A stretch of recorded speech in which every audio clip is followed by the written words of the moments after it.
Hey, what's up, guys? It's Gathalion. Welcome back to Destiny. The April update is here, and I kind of wanted to give you my thoughts about the whole thing, what's going on, how I would rate it, who I think this update is for, and what Bungie's doing going forward in what appears to be the cooldown cycle of Year 2. I know, it's been cooling down for a while. So let's kick off with it, man. A lot of stuff changed, and I'm going to talk about some things that sort of stuck out to me. First of all is the new smart loot system that they have implemented in the game. Certain activities, certain engrams, certain things can drop certain level loot, and the way that your loot drops and the light levels that the loot is now is very different from how it was before. Light level of the gear that you get now is based on your character light level. And pretty much in most circumstances, I would say about 95 to 99% of circumstances, when you get a piece of gear that is able to drop at a higher light value than a piece of gear you currently have, you will be getting an upgrade pretty much all the time. And that goes for a lot of activities. And I found that to be pretty interesting. It's different from what we experienced previously inside of Destiny.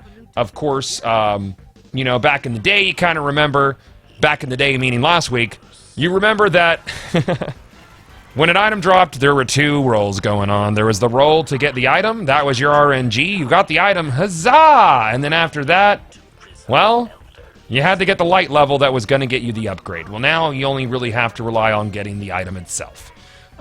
We did the King's Fall raid, that is upgraded its rewards up to 335. We did the challenge mode, which gave us an extra set of rewards. Small note, challenge mode no longer gives you maximum light level, but it will be a guaranteed upgrade to your character from what I could tell, which is excellent. Interestingly enough, they did not actually increase the level of enemies or the challenge of the King's Fall normal or hard modes. They remain at the light levels that they were previously, making those challenges easier to do as a, you know, relatively novice player or someone who's newer to the raid, because you could potentially grind your light up elsewhere and then go into the raid and experience it there, which I thought was a pretty righteous change for casual players. So right on, taking care of the casual base. What I have noticed on that note is not much of, if any, of this update actually caters to the hardcore community, people really looking for a challenge. In my eyes, this is both a good and a bad thing, as the majority of players that play video games do play them relatively casually. The gamer that I am likes a little bit of a challenge, but at the same time, I love seeing the rewards and I love seeing the upgrades. So I'm not going to shit on it. I understand what Bungie's doing here. I have actually dubbed this update update 2, what is it, 1.21, was it 1.21, was it 2.21? 2.21, the one where we let them eat cake. It was 2.21, right? I don't fucking remember. Either way, they're definitely letting players eat their cake, and the route in which to get your cake is not all that as difficult as it used to be. Obviously, strikes have the unique items in them that could drop off of bosses, and these items can go up to 335 light. Nightfalls could go up to 335 light. The Challenge of the Elders could go up to 335 light. There's all sorts of rewards all over the game of Destiny now that can help you get your character to max light. Max light will not be something that is achievable only by the PvP and PvE elite. Most casual players will be able to obtain maximum light if they put enough time into the game. Speaking of enough time into the game, there are already people who are 335 light. How did they do it? Well, Bongo did not implement any system to stop old engrams from decrypting or decrypting into 330 or above old light values. People had stacked upwards of 70 exotic engrams, and engrams of the exotic quality can go up to 335 light. And when they decoded these, equipped them to their characters, upgraded their light level, they followed the new formula of what do we call it? Smart loot. And they upgraded their character above up to 335. So people that essentially prepared for a month's time were able to cut out a month's work in the game. And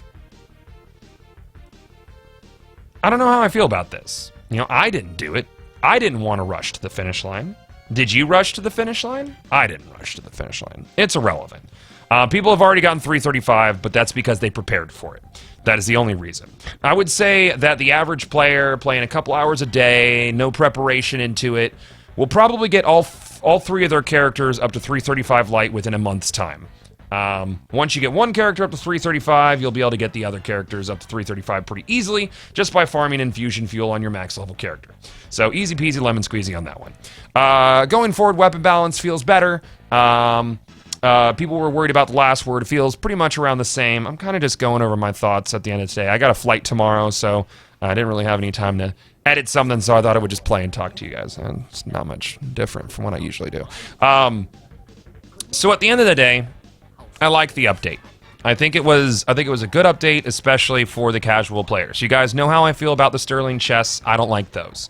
The new Prison of Elders challenge is actually pretty fucking easy. It's not hard to do. The rewards are easy to get. In fact, the old Prison of Elders with Skolos was actually more difficult than the current new Challenge of the Elders, where they give you a challenge and you have to do a thing. Of course, that might just be week 1. Week 2 might be harder, but probably not. I'm gonna guess that not. So the new PoE is actually pretty easy. I would guess it's relatively manageable solo if you're over 320 light.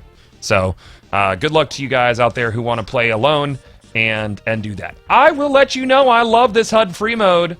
I fucking love it. I'm going to play some hide and go seek with people. This is going to be great.